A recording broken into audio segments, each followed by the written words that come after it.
Intenso, ¿eh? Sí, Intenso, quedó mucho todavía del Congreso de ayer, de la sesión de la Cámara de Diputados de la Nación. Arranca el Senado de nuevo, ¿no? Sí. Exacto. Sí, Vamos a repasar cómo han votado los santafesinos. Algunos votos raros en el sentido de que algunos se levantaron, votaron una cuestión y no votaron un la veto segunda. y no el otro, sí, eso es lo raro. Y otros al revés. Por ejemplo, estaba repasando, Carlos, la emergencia pediátrica del Hospital Garrahan. Por ejemplo, Figueroa Casas no la votó.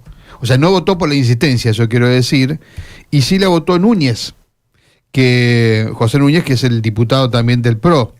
En universidades pasó exactamente lo contrario. Núñez se levantó y no votó, y votó Germana Figueroa Casas, diputada nacional. Las Pinas es otro fenómeno más que fenómeno, es un voto, digamos, a medias, porque votó a favor, votó en contra del financiamiento universitario y no votó a la hora de opinar sobre la emergencia pediátrica del Garrahan. Sí, de todos modos los números del Garrahan fueron más abultados. Sí. Los Garrahan fueron mucho más abultados. Sí, fueron más. Y después están los 3 votos en contra de ambas cuestiones, hablando de diputados nacionales santafesinos, que son Alejandro Bongiovanni, Romina Díez y Nicolás Mayoraz. Los 3 votaron en contra. El resto votaron mayormente a favor. El peronismo, hablaba con Germán Martínez. Sí. Algunos que no fueron, ¿no? Algunos ausentes. Y acá hay un voto interesante. Mucho, pero... El único voto que se puede decir directo, o sea, que coordina con el gobernador, hay uno solo, por lo menos. O sea, este sí está vinculado a Puyaro, que es la diputada Melina Giorgi. Votó los dos por la insistencia de la ley. Y hay otros que por ahí hablan con Puyaro, pero este es el voto de Puyaro, digamos, ¿no?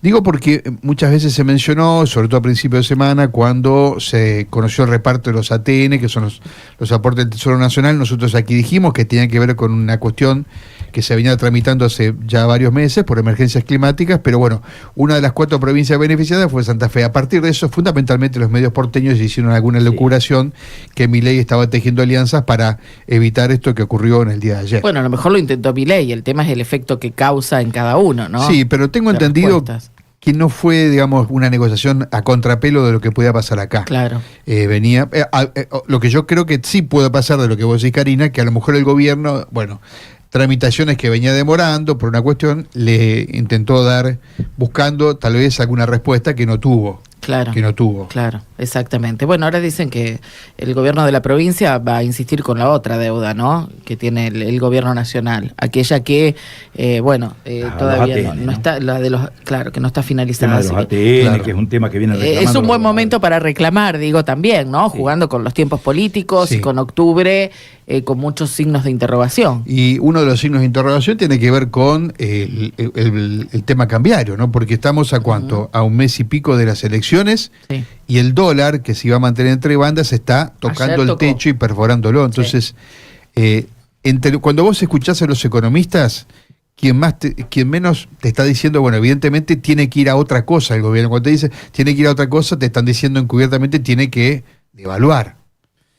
O correr la banda cambiaria, si querés, para arriba. Que es lo mismo. Porque ya está ahí. Está pujando el mercado, ¿no? Sí, ayer el central tuvo que salir a vender dólares. 50 y pico millones de dólares. 53 millones de dólares porque la divisa se escapaba. Vamos a ver qué pasa ahora. En este momento está abriendo el mercado. Vamos a ver cómo se comporta, cómo es la demanda y la oferta. El tema son las reservas, porque se echa mano a las reservas y, viste, siempre tenemos el mismo problema. Ya no podemos seguir pidiendo. Que estaban en el Banco Central, el Fondo Monetario Internacional los prestó no para este fin, no para este objetivo. Bueno, ayer cuando alguien, no sé si es usuario de lo que era Twitter, ahora X, pero Caputo le contesta una pregunta que alguien le cuestiona esto, bueno, pero ¿qué va a ocurrir? Porque no acumulaste dólares en todo este tiempo como te exigía el Fondo Monetario. Y él dijo algo así como, después lo podemos repasar textual, pero algo así como que están previstos todos los escenarios, inclusive los no tan buenos. Como dando a entender. Que está bajo control. Sí, dando a entender que a lo mejor puede haber algo que uno desconoce. Algunos mencionan o miran al Tesoro norteamericano, no al Fondo Monetario, sino al Tesoro norteamericano como la posibilidad que pueda auxiliar, digo, por la buena onda política entre un gobierno y el otro, todo terreno de especulaciones. En el día de ayer surgieron, denuncias, por decirlo de alguna manera, en la misma red social, donde se demostró con algún tipo de documentación, que además es documentación pública, ¿no? De acceso público, digo, de que hay 40.000 millones de pesos que pertenecen al Hospital Garrahan puestos en un fondo de inversión. Una especie de timba, eso es lo que acusan, ¿no? Al gobierno nacional, pero puntualmente al ministro de Economía, de utilizar esos fondos para, obtener réditos y de ahí sacar algún tipo de fondos, ¿no? En el fondo de inversión, digo, sacar algún tipo de ganancias para ser utilizado y tapar otros agujeros, en definitiva. Son denuncias muy graves. Sería muy grave en el contexto de lo que está sucediendo con el Garrahan, ¿no? Un gobierno que viene golpeado. Sí, ¿Cómo levantar cabeza después de 2 vetos, de dos sanciones del Congreso que son muy fuertes, porque de dos la de rechazos, ayer y a la de ayer se suma la de hoy, porque hoy hay que dar por seguro, por sentado, que el Senado va a insistir con la ley. ¿Por qué? Porque tiene una mayoría todavía más amplia. Es más fácil en el Senado de lo que eran diputados. Los números están mucho más fáciles en el Senado. Sí, de taquito va. Eso va con de lo taquito. cual, evidentemente, por un lado esto, lo hablábamos con Germán Martínez hace un rato, los mercados que le han dado la espalda al gobierno, Sí. porque están ya apostando tenemos. permanentemente en contra, contra el gobernador. Los gobernadores no tienen buena relación con el Estado Nacional.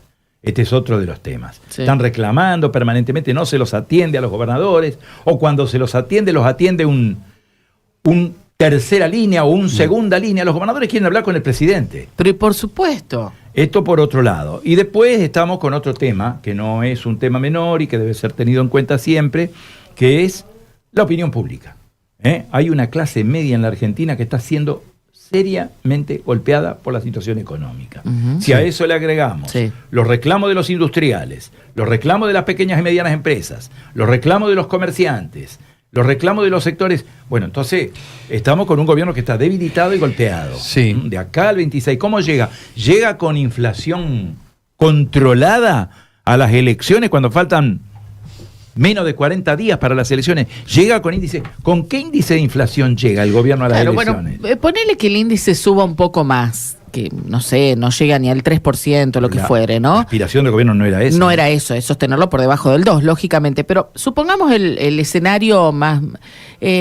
tampoco refleja la realidad, por esto que describías de la gente, de las industrias, de las empresas, de los comercios. Bueno, Karina, pero acá hay un hecho que me parece que la historia reciente, pues todos hemos vivido lo que pasó en el 2001, allí en la debacle de la salida del gobierno de la Alianza. Entonces, allí llegamos a ese momento con déficit cero y con una inflación que no existía porque estaba todavía el 1-1, o sea que esa es una variable de la economía. No determina todo. Y la otra tiene que ver con el bolsillo de la gente, porque si después la gente, después del 20, no llega a fin de mes, y bueno, sí, la inflación te importa un rato, y después el tema te importa el bolsillo. Que me parece que es lo que le está pasando al gobierno. Es eso, claro. Yo creo, y acá se enojan los amigos peronistas que tengo, es que una de las cuestiones que mantiene al gobierno todavía con cierta, no sé si credibilidad, pero con que la gente está todavía en insistir en, no todos seguramente, en votar, digamos, lo que votó hace 2 años, y que no quiere que vuelva lo anterior.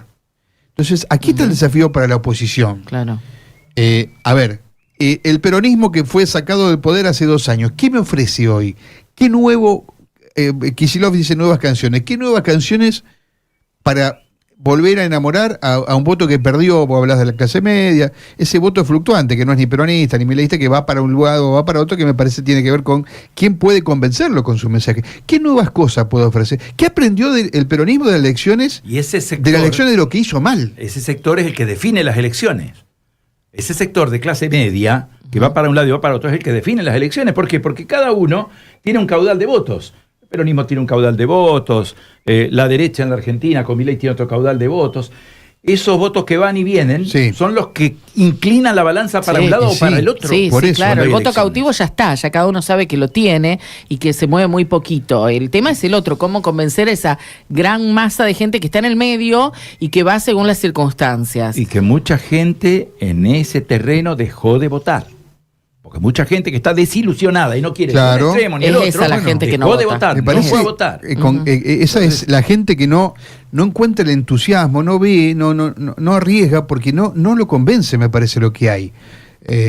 Yo tengo esa sensación de que la gente desencantada de Milei en las últimas elecciones que hemos visto, porcentaje, Carlos, que se acercan al 50% de ausentismo, esa gente no va a votar porque no quiere lo que había antes, no le convenció lo que votó tal vez hace tiempo atrás, y ahora no encuentra esa nueva opción. Sí, claramente es así. Bueno, y esto lo tiene que leer no solo la oposición, sino que lo tiene que leer el gobierno también, porque, a ver, tienen 2 años por delante, un poco más todavía de 2 años. Entonces, me parece que ahí hay que exigir también, hay que esperar alguna reacción, que no va solo por lo discursivo, digo, por dejar de mandar al demonio a todo el mundo y qué sé yo, sino que va por acciones concretas, no solo en lo económico, sino también en otras cuestiones. Karina, Mario, los escucho. Chao, Carlos. Chau, Gracias. Chau.